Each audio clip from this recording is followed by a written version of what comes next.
des outils de développement qu'on aura besoin.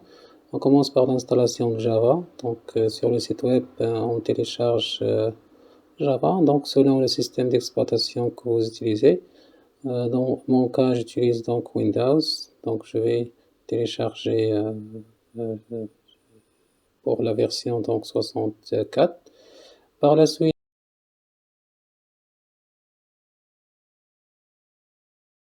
on a besoin de Maven donc, pour gérer les dependencies. Donc, on installe Eclipse. Et dans Eclipse, on a le plugin de Maven. Donc, il suffit tout simplement d'installer Eclipse et par la suite, on pourra utiliser Eclipse pour créer un projet Spring, donc un projet web.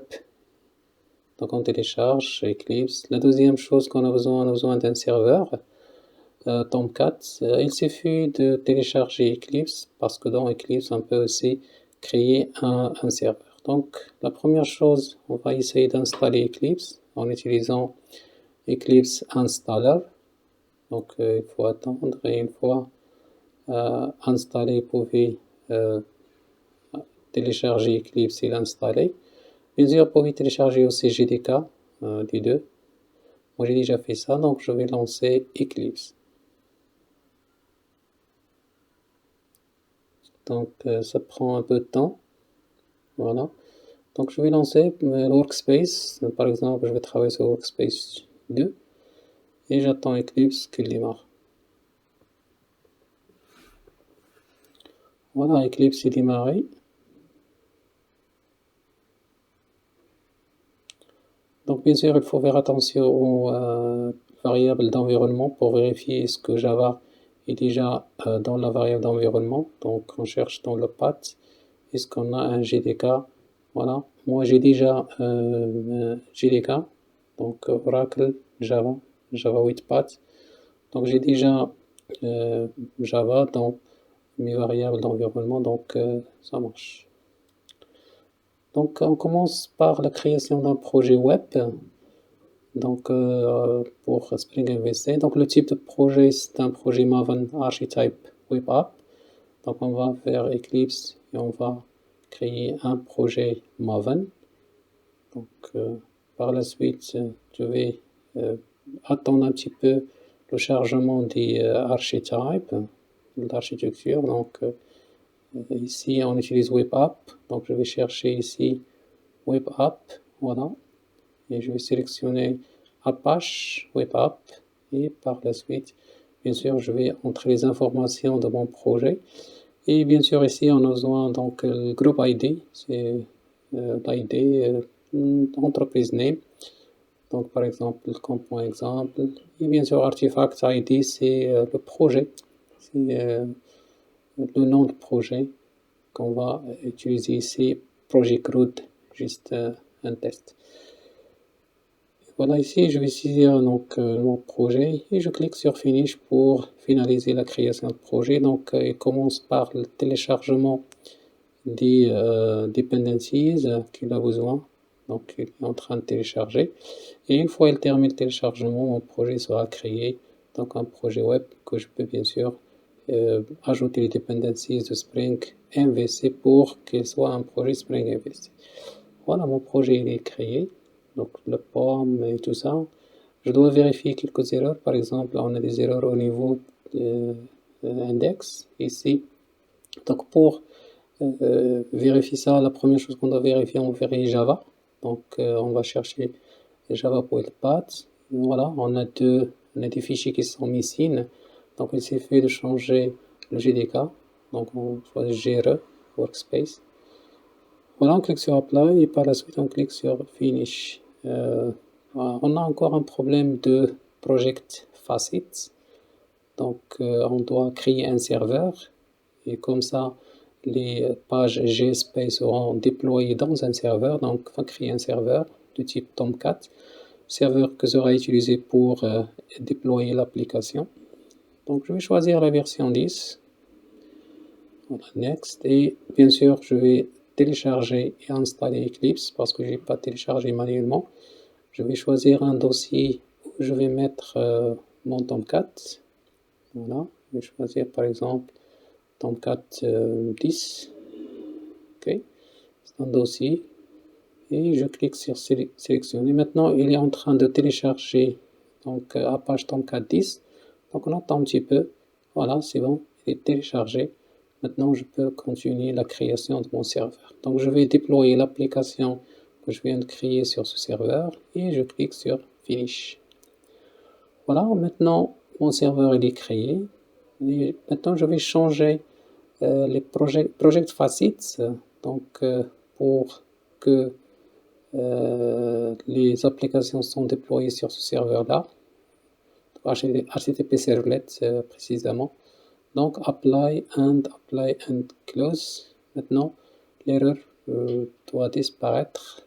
Donc je pense que je dois actualiser la page pour que l'erreur disparaître. Il demande Javax Servlet HTTP. Je peux chercher ça sur internet, télécharger cette dependencies et l'ajouter manuellement.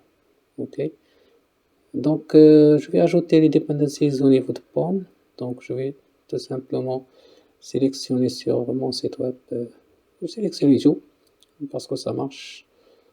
Voilà, et je vais copier et coller dans les dependencies. Dependencies qu'on a, c'est Spring MVC et des autres dependencies.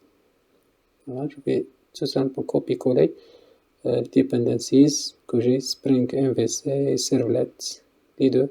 Donc Spring MVC et Servlet, c'est les deux dependencies que j'ai besoin. J'attends le téléchargement des dependencies. Voilà, Servlet et Spring MVC. Voilà, toujours j'ai l'erreur, je pense que je dois juste actualiser, sinon je peux chercher cette dependency sur internet et l'ajouter manuellement. Donc je cherche ça, Maven, et je vais télécharger manuellement cette dependency et l'ajoute dans mon projet. Donc Javax Servlet, comme ça je n'aurai pas cette erreur des pages .gsp. Donc je l'ajoute dans le dependencies. Voilà, c'est ajouté. Maintenant, je vais tout simplement sauvegarder et je vais recharger mes dependencies avec Maven install ou Maven update. On fait Maven install. Donc s'il y a des plugins qui ne sont pas installés, il va les télécharger et l'installer directement. Donc j'ai toujours l'erreur, je vais faire update. Sinon, je change le web, on fait 3.1 parce que mon serveur 10, il travaille avec 3.1. Je vais apply and close. Ok, je pense que j'ai besoin de faire update parce que j'ai toujours l'erreur. Il suffit de faire update. Voilà, ok, ça marche. Il est disparu. Il faut attendre juste un petit peu Eclipse. Voilà. Donc mon projet il est créé. Maintenant on peut commencer à créer donc la configuration de mon projet Spring MVC. Et bien sûr pour faire ça,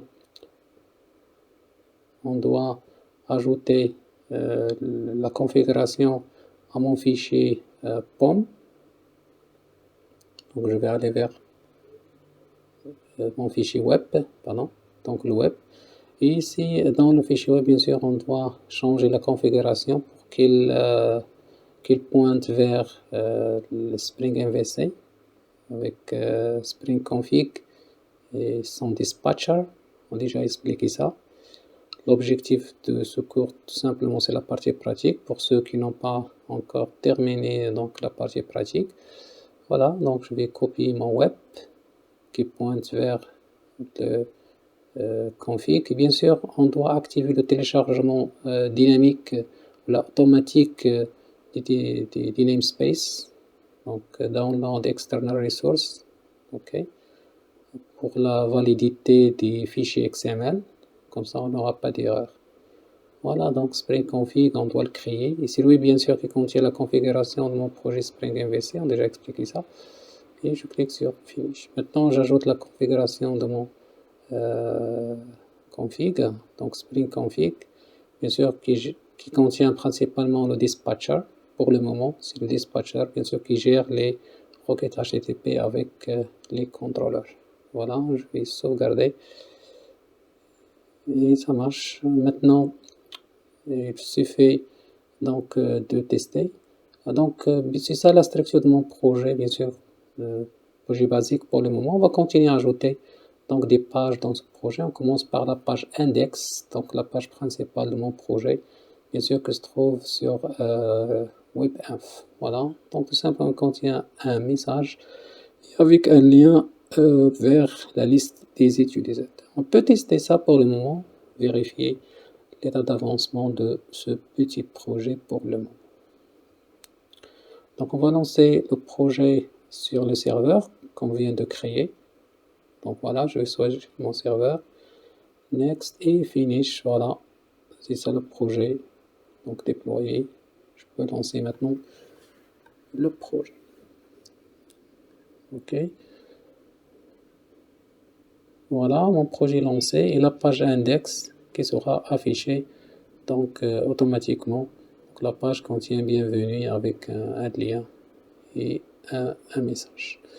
Voilà, donc c'est ça la page qu'on vient de créer. Pour le moment, on n'a pas encore créé ni contrôleur ni rien. C'est la page par défaut qui est affichée. La page, on a spécifié cette page dans le fichier web, donc la page principale. On commence par la création d'un contrôleur. Donc un contrôleur, bien sûr, qui permet de gérer des utilisateurs, ajouter utilisateurs, supprimer, modifier, afficher, etc. Donc pour tester les fonctionnalités CRUD de mon application Spring MVC, bien sûr, on va commencer avec des exemples très simples, avec des array lists, jusqu'à l'utilisation de Hibernate et de GPA pour faire bien sûr les CRUD au niveau de la base de données. On commence par la création d'un contrôleur. Bien sûr, on a déjà expliqué tout dans le cours. Donc je vais changer le namespace, le package. Donc package c'est CRUD controller. Et par la suite, bien sûr, je vais ajouter la vue liste utilisateur. Donc la liste utilisateur qui se trouve dans le dossier views qu'on a déjà spécifié dans le dispatcher, dans les view reserver. On a déjà spécifié où vont être les views et l'extension, bien sûr, c'est .gsp. On a déjà spécifié ça dans view reserver. Donc on va créer un dossier views qui contient les views qu'on va créer par la suite. On va finish et par la suite je vais créer la vue donc liste utilisateur qui va afficher pour le moment juste un message et on va continuer à ajouter donc des contenus par la suite. Donc liste utilisateur, on va la créer .gsp et pour le moment cette page elle contient tout simplement des HTML, donc il n'y a pas de données dynamiques. On va bien sûr la modifier par la suite. Voilà, j'ai créé cette page. On peut bien sûr par la suite tester. Donc une fois que je fais slash utilisateur, je peux afficher la liste des utilisateurs. Donc je vais aller vers le contrôleur, c'est en haut, non, cancel, voilà, le contrôleur. Et je vais lancer le projet. Donc une fois que je fais slash utilisateur, la vue liste utilisateur et sera automatiquement affichée. Donc on n'a rien envoyé. Donc je fais slash utilisateur et je clique entrée. J'ai un problème, je dois relancer le serveur. Je dois relancer le serveur parce qu'on vient d'ajouter le contrôleur. Et une fois qu'on ajoute le contrôleur, un nouveau contrôleur, on doit redéployer l'application. Donc je vais redéployer l'application encore une fois et je vais choisir mon serveur et next et finish. Voilà, donc c'est bon. Maintenant je fais slash utilisateur, voilà, entrée, et une fois que je fais utilisateur, voilà, la vue liste utilisateur est affichée. Donc ici on a fait tout simplement un contrôleur très simple qui retourne bien sûr une vue, la vue utilisateur, liste utilisateur. On va continuer. Maintenant, on va essayer de faire le request mapping. Donc, bien sûr, là, pour gérer les requêtes HTTP avec request mapping, etc.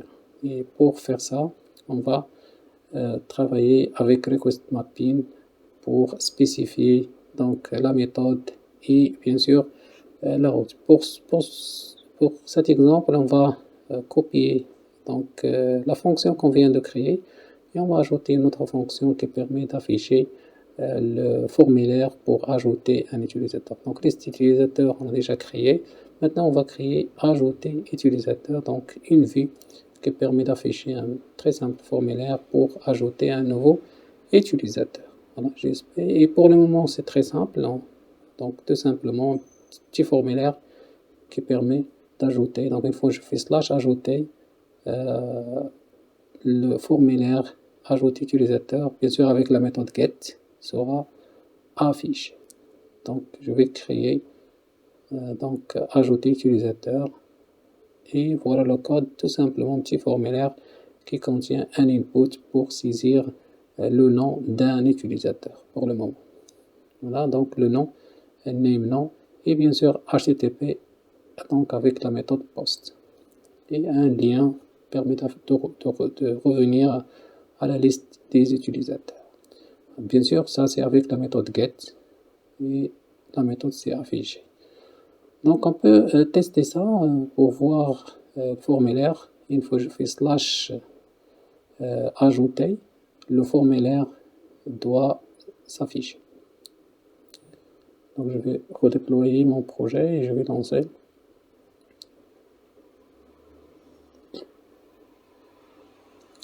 Voilà, donc liste utilisateur donc, permet d'afficher la liste des utilisateurs. Okay. Liste utilisateur, donc c'est le chemin du contrôleur, slash ajouter.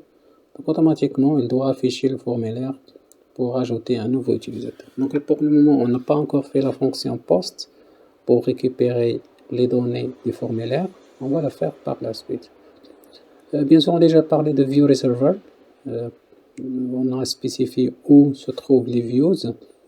Donc bien sûr, on a déjà fait ça. Donc dans Spring config, déjà spécifié que les views vont être dans le dossier view où les extensions sont .gsp. Voilà, donc c'est ça l'état d'avancement pour le moment. On va continuer maintenant avec les requêtes HTTP. Donc bien sûr les get, les posts, les delete, etc. Et pour faire un TP qui gère toutes ces configurations là, donc on va faire les CRUD. Les CRUD pour utilisateur, ajouter, afficher, supprimer, etc. On va ajouter la fonction ajouter, donc qui permet de récupérer les informations saisies par l'utilisateur. Donc je vais copier ça et la coller dans le contrôleur qu'on vient de créer. Et bien sûr, on a besoin de request param qui permet de récupérer les paramètres envoyés donc par le post ou par le get, donc selon la méthode HTTP utilisée. Donc je vais importer request param. Voilà.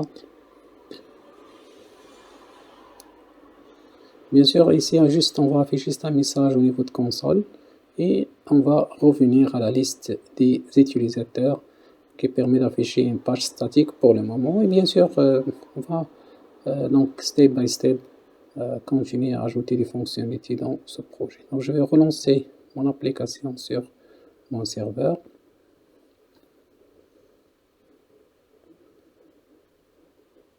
Voilà. Donc je fais slash utilisateur slash ajouter pour afficher le formulaire. Et une fois que je vais saisir, je vais récupérer les informations donc via ajouter. Voilà, voilà, print line, ajouter, donc utilisateur ajouté, le message est affiché. Donc je peux faire donc retour à la liste des utilisateurs parce qu'on a fait une redirect vers slash liste utilisateur. On va continuer, on va utiliser maintenant path variable qui permet de récupérer donc l'ID envoyé via l'URL. Donc par exemple pour ajouter, donc les données sont envoyées avec request param. Request param, ça veut dire les données sont envoyées comme ça.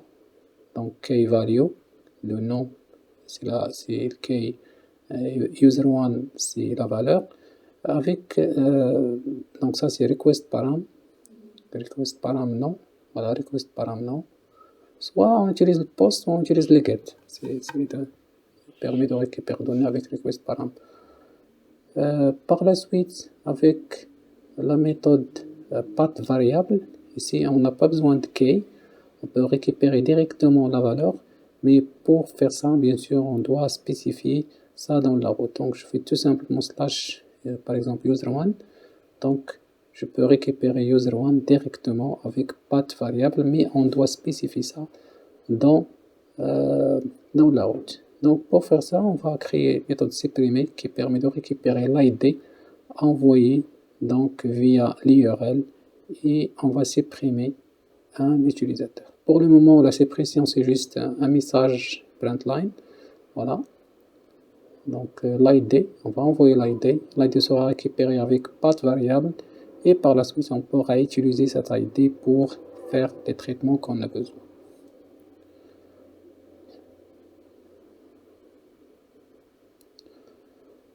Voilà, donc on va, pour juste tester supprimer, donc c'est ça le lien, on va changer liste utilisateur, on va rajouter un lien statique qui permet de tester supprimer. Bien sûr qu'on va changer ça par la suite pour ajouter donc des fonctionnalités de CRUD réelles avec une base de données réelle. Donc je vais changer liste utilisateur et voilà, je peux maintenant supprimer un utilisateur.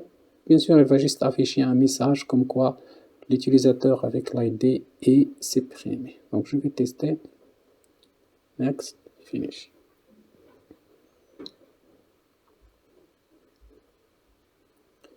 Voilà, donc je vais tester supprimer. Donc je vais cliquer utilisateur slash supprimer slash 1 par exemple. Voilà le message utilisateur supprimé avec ID. Donc ça veut dire que la fonction du contrôleur a été exécutée et qu'on a récupéré le path variable envoyé donc via l'URL. Donc c'est bon. Par la suite, on peut gérer les HTTP, donc on peut récupérer les informations sur la requête HTTP. Par exemple, ici, je peux cliquer sur inspecter sur ce site-là. Je clique sur Network. J'actualise la page juste pour vous montrer ça veut dire quoi le header. Donc je clique sur le site et voilà, je trouve le header avec plusieurs informations, request URL, refer policy, accept language, etc. Donc on a beaucoup d'informations que je peux récupérer donc avec le header. Okay. Dans ce cas, j'ai récupéré user agent. User agent, bien sûr, on peut le trouver en bas. Regardez, user agent. Je peux récupérer le date, language, server. Il y a beaucoup d'informations que je peux récupérer. Donc, je vais copier cette information de test qui permet de récupérer seulement user info, donc from clients. Donc, je vais ajouter la dependencies request header qui permet de récupérer ces informations-là. J'ajoute dependency. J'ai ajouté cette fonction dans utilisateur juste pour tester. Et voilà, je vais la lancer avec la route info et il va afficher directement user agent et il va donc afficher la vue liste utilisateur. Donc slash info, ok. Automatiquement en bas, je vais trouver voilà les informations de mon navigateur Mozilla, etc. Donc l'ensemble des informations. On utilise beaucoup ça pour récupérer les informations du client, donc afin de spécifier la langue, de spécifier l'affichage selon le navigateur, etc. Donc on utilise beaucoup ces informations-là pour bien sûr personnaliser. Donc on va continuer avec mon projet. Je vais créer donc un modèle. Donc pour faire le data binding, maintenant on va travailler avec data binding, etc. Donc je vais créer un modèle utilisateur. Donc qui contient juste l'ID et le nom. Et bien sûr le constructeur vide, constructeur d'initialisation et cette exécutrice. Bien sûr on peut générer ça, okay, soit avec des annotations, soit on peut bien sûr les générer avec Eclipse qui permet de automatiquement générer ça. Donc on va commencer par changer un petit peu le contrôleur et on va ajouter une liste, ça veut dire on va tester les CRUD dans une liste temporaire et par la suite on va tester ça dans la base de données réelle, soit avec MySQL, soit avec H2. Donc je vais changer le contrôleur et j'ajoute donc un contrôleur non, j'ai oublié d'ajouter les dependencies. Je vais laisser les autres dependencies. Voilà, et je vais coller. Voilà, voilà, je vais coller comme ça. Ça marche. Ça, c'est déjà utilisé. Je vais supprimer. Voilà.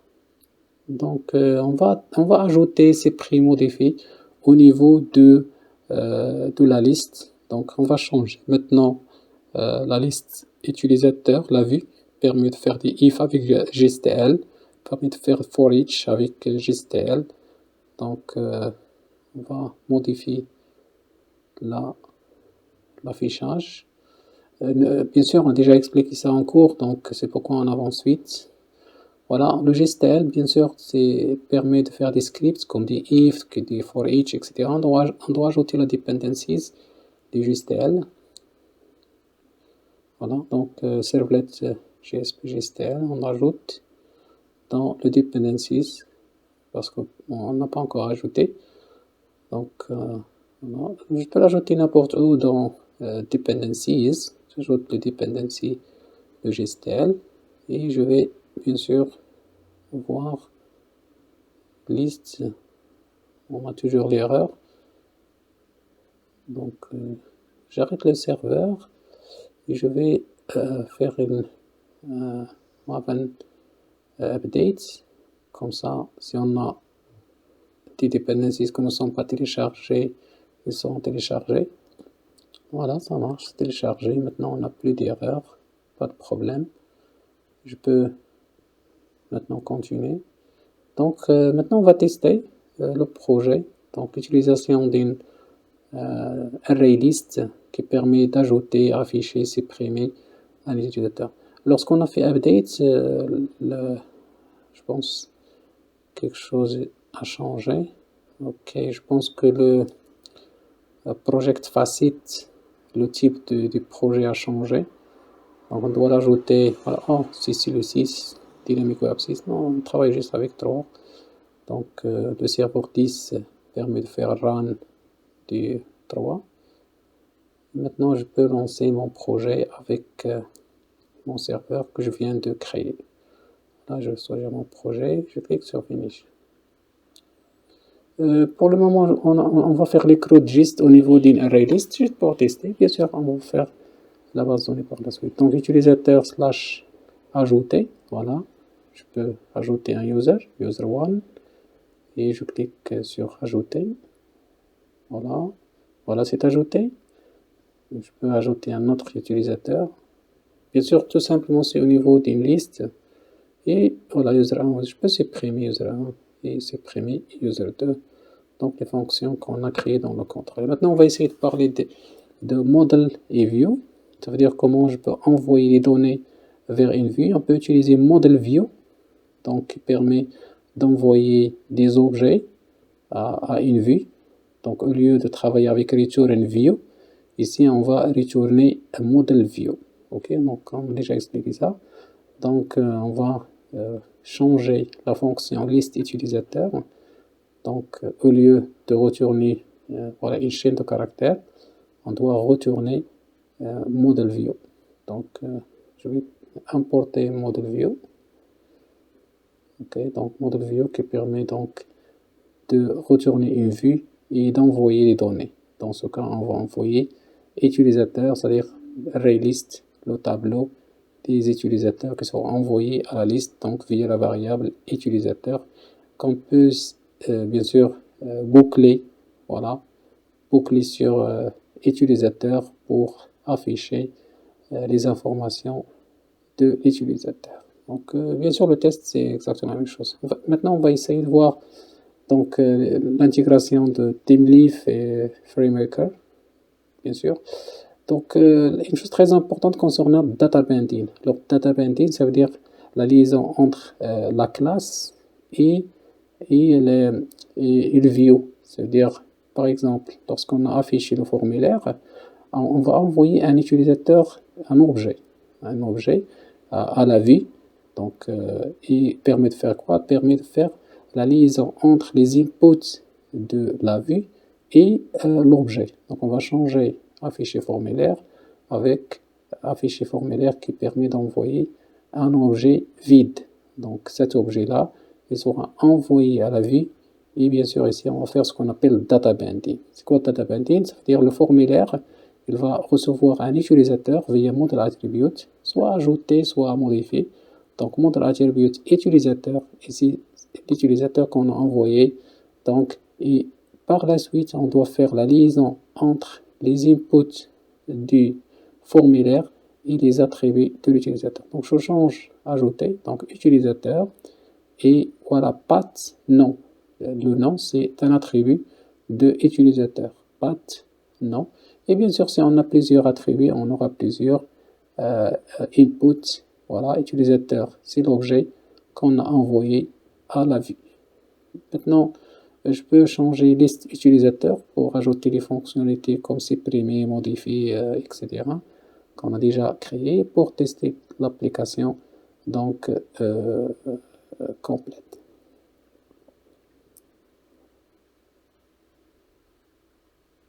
Voilà, je change liste utilisateur, CTRL V.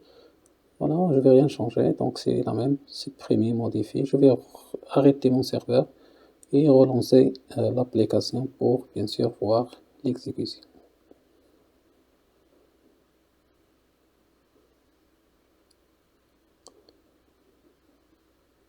Voilà, donc je clique sur utilisateur donc pour afficher la liste des utilisateurs. Voilà, ajouter un nouveau utilisateur dans ArrayList qu'on vient de créer.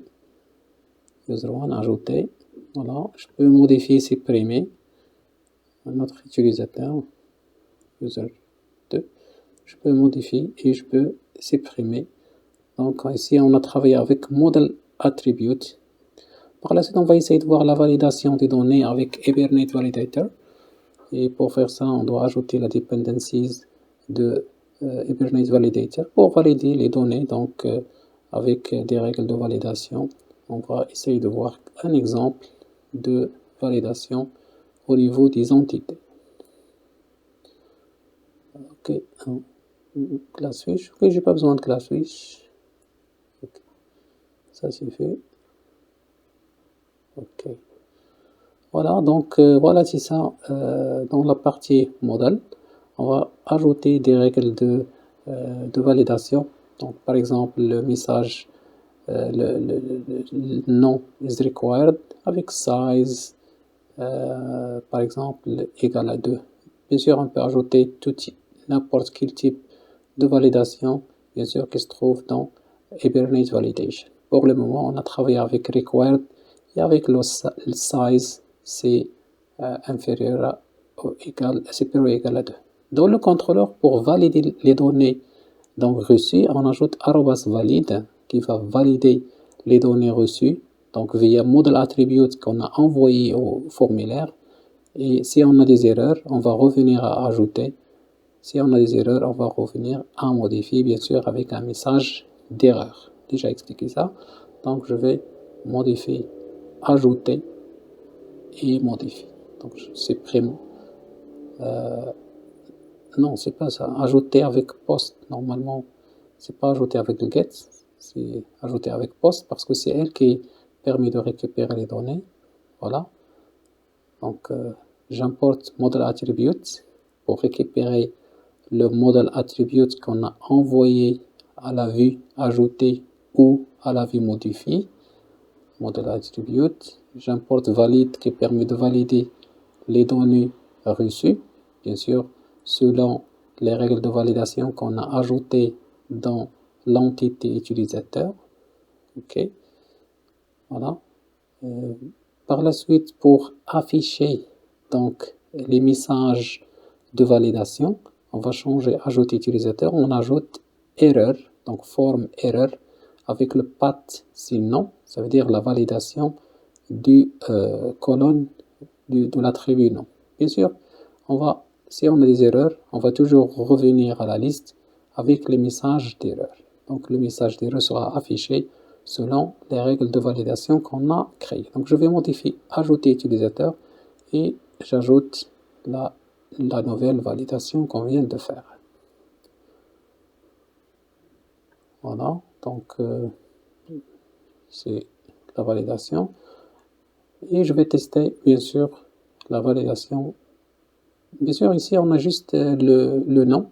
Bien sûr on peut ajouter plusieurs attributs. Juste pour simplifier la tâche et pour accélérer un petit peu, j'ai ajouté juste un seul attribut, c'est le nom.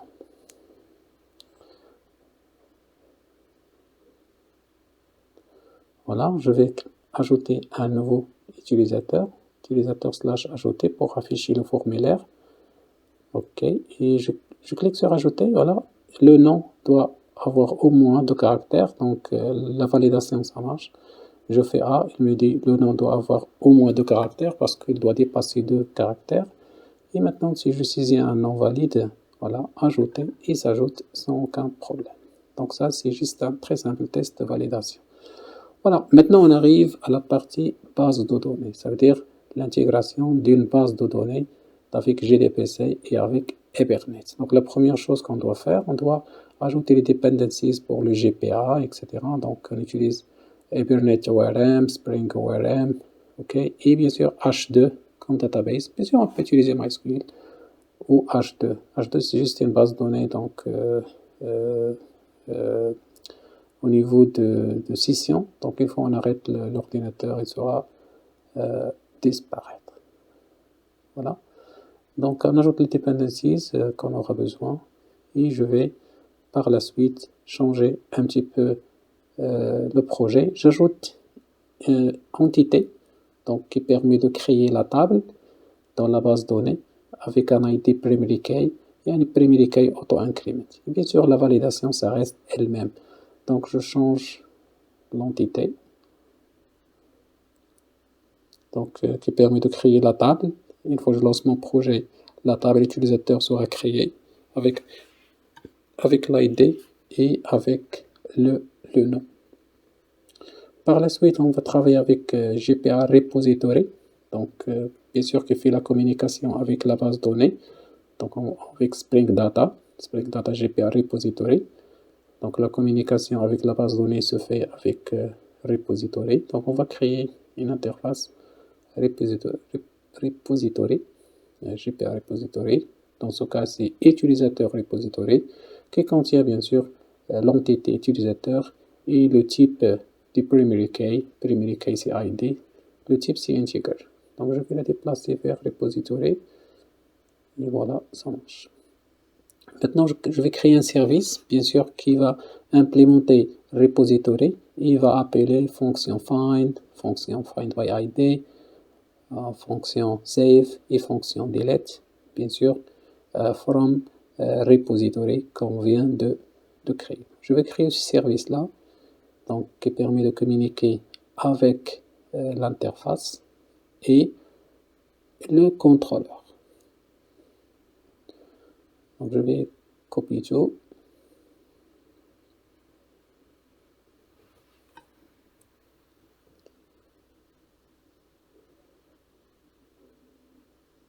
Ok, je n'ai pas d'erreur juste parce qu'on n'a pas encore terminé la configuration. Donc je vais déplacer mon serveur, mon service vers le package service, comme ça pour organiser le projet. Je vais arrêter ce serveur comme ça, c'est pas à chaque fois on affiche l'erreur. Je vais ajouter un contrôleur pour utilisateur. Donc on a déjà ajouté, je vais juste modifier. Donc j'implémente AutoWired le service. Donc maintenant je vais travailler avec le service au lieu de travailler avec directement GPA Repository ou là directement avec ArrayList. Maintenant on va travailler avec le service pour utiliser les fonctions ajouter, supprimer, modifier, etc. qu'on a déjà créé dans le service. Donc je vais sélectionner tout ça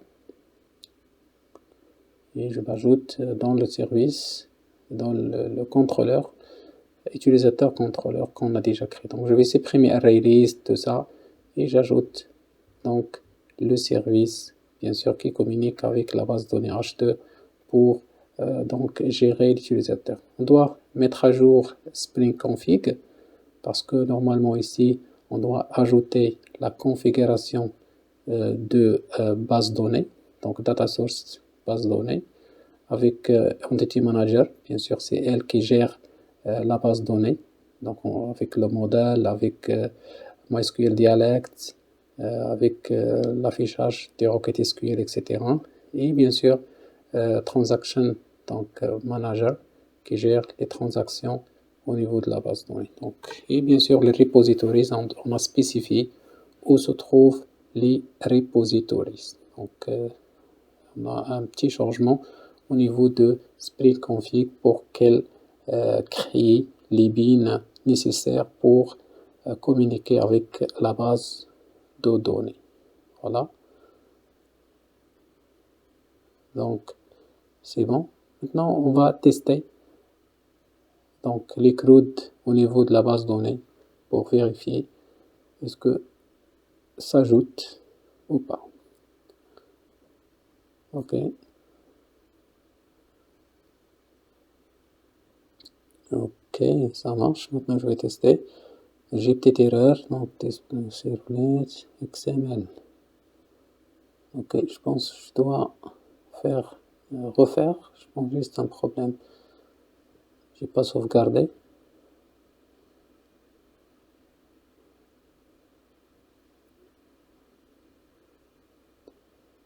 Ok, ça marche. Voilà, la table est créée. Maintenant, on peut continuer. Voilà, là, la table utilisateur est créée avec Hibernate. Donc, automatiquement créée. Ça veut dire que la base de données est créée et la table est créée. Et on a affiché donc les requêtes SQL avec true. Lorsqu'on a fait show SQL true, donc les requêtes sont créées. Et bien sûr, la requête, il montre que l'entité, c'est-à-dire la table, est créée. Maintenant, je peux ajouter les autres CRUD, ajouter, afficher, supprimer, modifier. Donc, j'ajoute un utilisateur, user, par exemple, data1, ajouter, voilà, est ajouté. Voilà, ici, les show SQL commandes, select étoile, insert, select étoile, etc. Donc, une fois que je fais supprimer, il va m'afficher delete et par la suite select parce que à chaque fois que je supprime, je fais une redirection vers l'affichage. Maintenant, pour la transaction, tout simplement, il permet de valider ou là faire commit des transactions au niveau de la base de données. Ça veut dire lorsqu'il y a une fonction ne termine pas, donc les autres modifications seront annulées.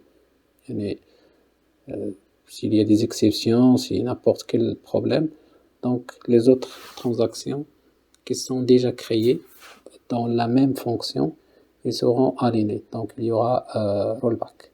Il suffit d'ajouter la transaction, bien sûr avec la dependencies de cette et d'ajouter ajouter dependencies, donc Spring Transaction Annotation. On a déjà expliqué ça dans le cours, donc juste pour vous aider à créer et travailler avec ça. Donc j'ajoute dans le config l'annotation driven transaction, comme ça automatiquement la configuration sera créée, donc on n'a pas besoin de gérer les transactions manuellement, il suffit d'ajouter ça. Il ne faut pas oublier d'ajouter namespace de tx, donc j'ajoute namespace tx dans le namespace, dans le pin, je peux l'ajouter où je veux, c'est juste un namespace tx, et bien sûr j'ajoute le schema location, donc les XST, donc je peux l'ajouter où je veux, par exemple j'ajoute ici, schema location, donc les deux, schema location de validation de namespace tx.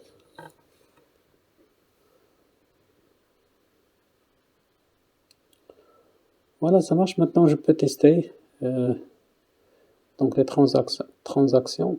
Pour le moment, j'ai pas vraiment, je peux pas tester parce que j'aurai pas de problème. J'ai la fonction ajouter très simple, la fonction supprimer très simple.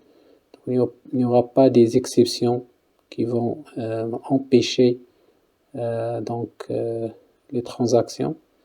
Donc j'aurai pas de problème.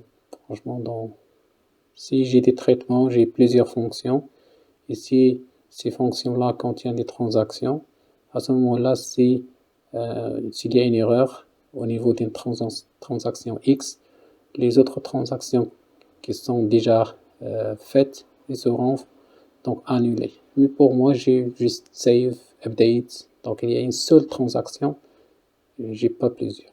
Maintenant, on va essayer de voir d'autres parties, par exemple les exceptions, comment travailler avec les exceptions lorsqu'on a des exceptions. Par exemple, si on veut supprimer un utilisateur et on n'a pas l'ID, l'ID n'existe pas dans la base de données, comment on peut faire, etc.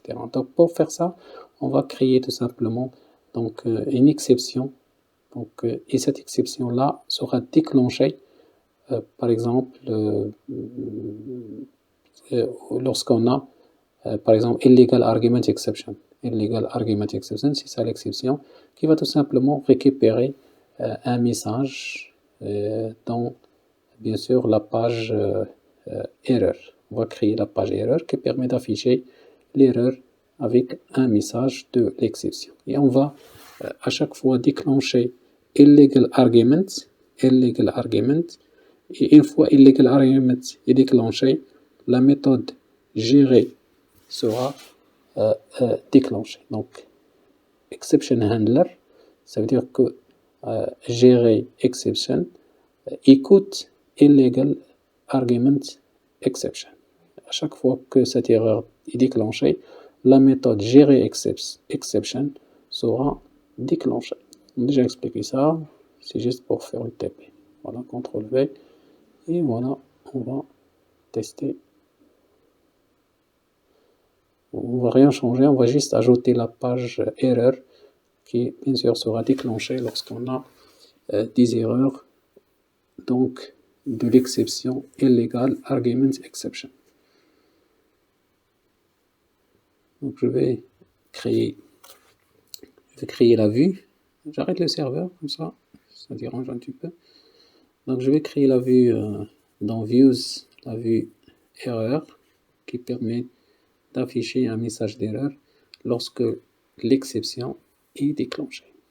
Donc bien sûr, quand il y a juste un message avec les informations sur l'erreur, parce qu'on a fait get message qui permet d'afficher le message de l'erreur, bien sûr, reçue. Ok, on va tester. On peut tester ça par exemple lorsque je vais supprimer un utilisateur et l'utilisateur n'existe pas, ça veut dire qu'il y a une exception qui sera déclenchée. À ce moment-là, l'exception sera déclenchée et la page erreur elle sera affichée.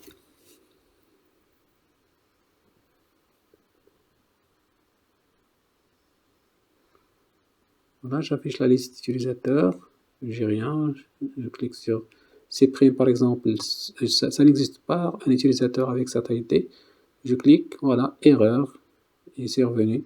Donc l'utilisateur n'existe pas, donc la page erreur est affichée pour donc afficher un message d'erreur. Maintenant, on va essayer de voir les intercepteurs. Donc lorsqu'on a une requête HTTP, on peut automatiser l'intercepteur, soit pre, soit post, c'est-à-dire avant la réception et après la réception d'une requête HTTP.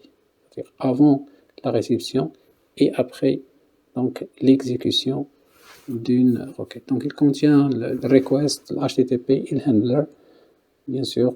Dans ce cas, juste, on a affiché juste des messages, requête reçue et vue rendue, c'est-à-dire après l'exécution de la fonction post sera exécutée, et avant l'exécution de la fonction pre sera exécutée. Donc on va créer un intercepteur pour tester. Voilà, intercepteur.java, et contient ici deux fonctions, pre-handler et post-handle. c'est-à-dire avant l'exécution d'une fonction du contrôleur et après l'exécution de cette fonction. Okay, on a fait juste un message qui contient bien sûr l'URL de la page, juste pour tester.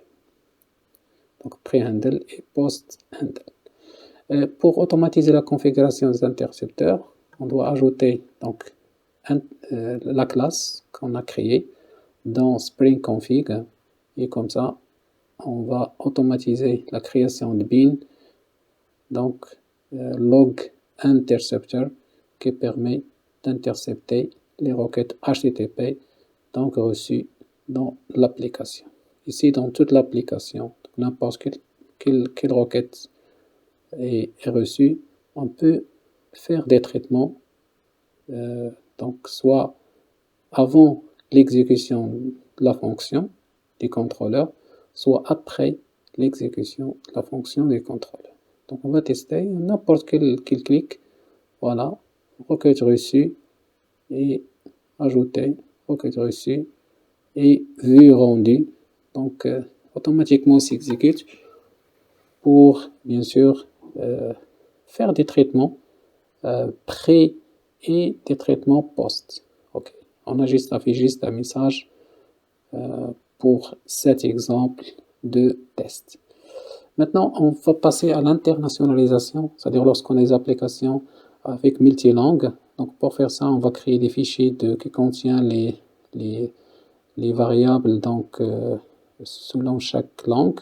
Par exemple, titre, modifier, ajouter, en anglais add, update, etc. Donc on ajoute des fichiers de langue, donc message .properties, message anglais, message français, etc. Donc ici, on commence par anglais, contient title, ajouter, modifier, donc les variables plus les valeurs. Et on va faire la même chose pour la langue française. On va juste ajouter message underscore fr automatiquement. Il va détecter la langue une fois lancé le projet. Bien sûr, je peux changer. Ça c'est ici. Ok, c'est le même. Pardon, c'est le même. Donc je vais créer un autre fichier pour la langue française. Donc application properties underscore fr, qui contient bien sûr les messages en français. Donc voilà, utilisateur, liste utilisateur, ajouter, modifier, etc. Voilà, c'est bon.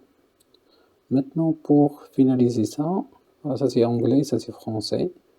Voilà, c'est anglais et français.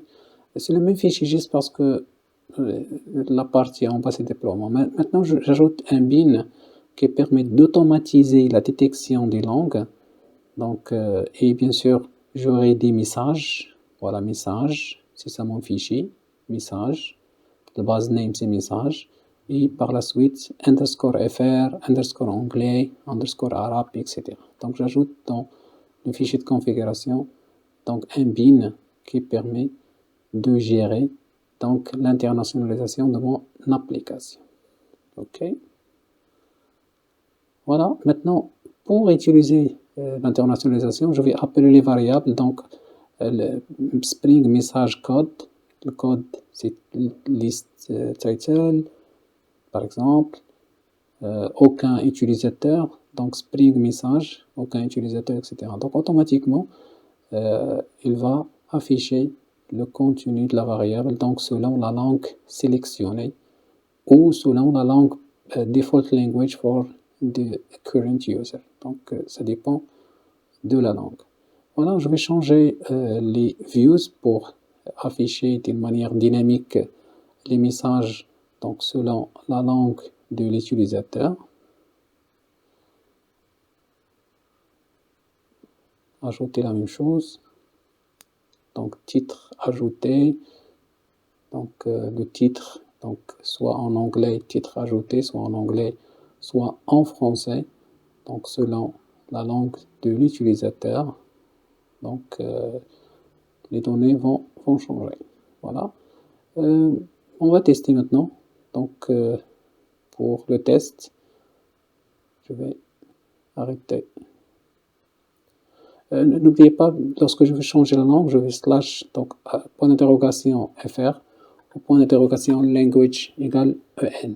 Donc pour spécifier la langue choisie, on peut tout simplement ajouter dans l'URL point d'interrogation langue fr ou point d'interrogation langue en, English. Voilà, on va attendre un petit peu. Voilà, c'est exécuté. Donc par défaut, il va afficher, on va cliquer sur, donc en français. Je vais vérifier pourquoi.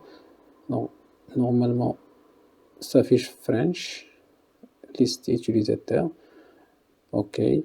Maintenant, je vais changer en anglais. Donc pour anglais, je fais point d'interrogation langue égale en, c'est pas refaire, en, ok, entrée,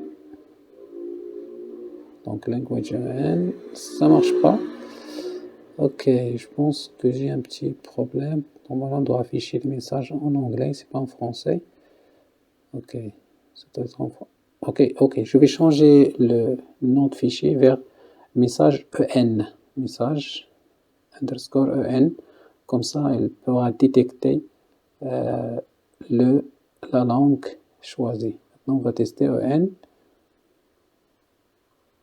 OK. Il va se déployer. OK. Il a terminé. Maintenant, en. Voilà, user list, donc English. Donc, selon la langue choisie, les messages, bien sûr, sont affichés d'une manière dynamique. Bien sûr, la configuration qu'on a fait, c'est au niveau de config server. Ici, on a spécifié la configuration donc de l'internationalisation. On a dit que les paramètres reçus, c'est égal à la langue. Donc, langue, c'est le paramètre qui contient la valeur. Donc, point d'interrogation, langue égale. Maintenant, on va essayer de voir les cookies et les sessions. Bien sûr, les cookies et sessions permettent de stocker des sessions, donc soit des variables de session, soit des cookies. Pour cet exemple, on va essayer de voir les cookies.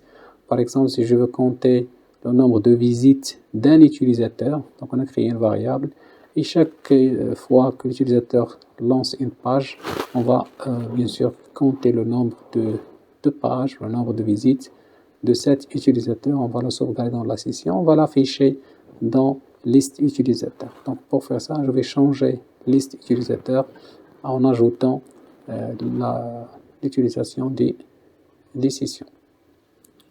Donc liste utilisateur, je vais changer l'ancien liste utilisateur, la fonction liste utilisateur, celui-là, avec une fonction qui envoie aussi le cookie. Donc, envoie une session. Donc la session, nombre de visites. Donc j'ajoute dependency. Et bien sûr, j'affiche la liste, j'affiche le nombre de visites dans liste utilisateur parce qu'on a envoyé cette variable via model attribute dans la fonction liste utilisateur. Donc on affiche ça dans la liste. Donc je vais actualiser la page.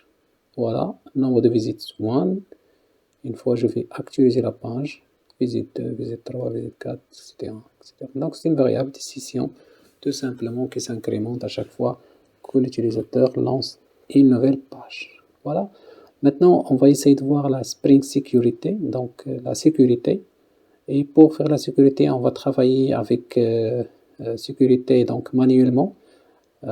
Spring Security, on va essayer de le voir dans Spring Boot. Et pour tester Spring Security dans cette application, on va travailler avec des filtres, donc qui permet de récupérer les sessions et bien sûr selon la valeur des sessions, soit on peut autoriser l'accès, soit on peut bien sûr interdire. Donc on va récupérer l'HTTP request, l'HTTP response et la session.